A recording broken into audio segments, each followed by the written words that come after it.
Bonjour et bienvenue dans cette capsule d'information sur l'utilisation du tableau interactif. Ce que je vous présente dans cette capsule, c'est l'utilisation de PDF.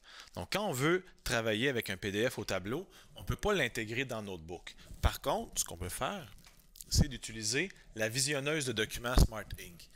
Cette visionneuse-là, voici le logo, elle vient avec l'utilisation depuis Notebook 11. Alors, quand on l'ouvre, la visionneuse, tout ce qu'on a à faire, c'est d'ouvrir un document. Donc, on va ouvrir notre document PDF et on l'a à l'écran. Donc, on peut utiliser le zoom pour modifier. Et l'avantage, c'est qu'on peut bouger un peu comme si on était dans une tablette. Mais le gros avantage, c'est qu'on peut utiliser nos crayons, écrire ce qu'on veut et ça va suivre le texte. Donc, quand on a un PDF qui vient du matériel de maison d'édition, par exemple, très pratique de l'ouvrir avec la visionneuse de documents Smart Ink.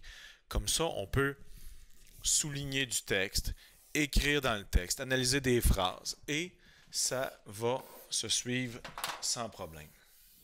Autre outil qu'on peut aussi utiliser, outre les crayons du tableau et l'efface, c'est les outils flottants. Donc, on peut prendre le marqueur des outils flottants et s'en servir pour ajouter des détails à notre présentation. Et comme toujours, lorsqu'on monte et on descend, ça va suivre la page. Les seuls outils qu'on ne peut pas utiliser, ce sont les outils qui sont, disons, qui sont pas manuscrits, en fait. Donc, tout ce qui est manuscrit, le crayon du plumier et les crayons ici de la barre d'outils flottants. On pourrait se mettre des crayons de couleur autres que noir, rouge, bleu et vert.